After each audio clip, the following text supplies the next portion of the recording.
Shri G Stephen. Sir, 18 വയസ്സിന് മുകളിൽ പ്രായമുള്ള ബൗദ്ധിക വെല്ലുവിളികൾ നേരിടുന്ന കുട്ടികൾ അഭിമുഖീകരിക്കുന്ന പ്രശ്നങ്ങളെ സംബന്ധിച്ചാണ് സർ ഈ സബ്മിഷൻ.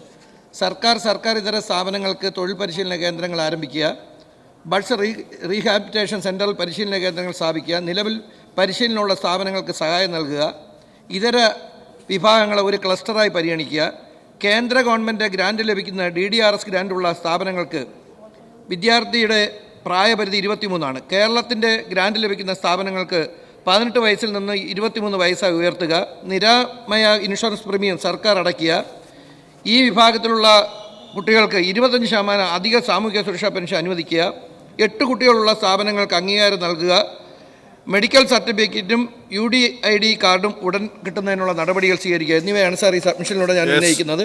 തങ്ങൾക്ക് ശേഷം മക്കളെ ആര് നോക്കുമെന്നുള്ള ആശങ്കയിൽ കഴിയുന്ന ഈ വിഭാഗത്തിലെ രക്ഷകർത്താക്കൾക്ക് ആവശ്യമായിട്ടുള്ള സഹായങ്ങൾ നൽകുന്നതിന് സർക്കാർ നടപടികൾ ഈ സമാന സബ്മിഷന് ഞാൻ ഇതിനു മുൻപ് മറുപടി കഴിഞ്ഞതാണ് ഈ സഭയിൽ. അതിജീവനം, പ്രചോദനം എന്നീ പദ്ധതികളിലൂടെ വൊക്കേഷണൽ ട്രെയിനിങ് നൽകി തൊഴിലിലേക്ക് പുനരധിവസിപ്പിക്കുന്നതിനുള്ള നടപടികൾ സ്വീകരിച്ചിട്ടുണ്ട്. ശരി.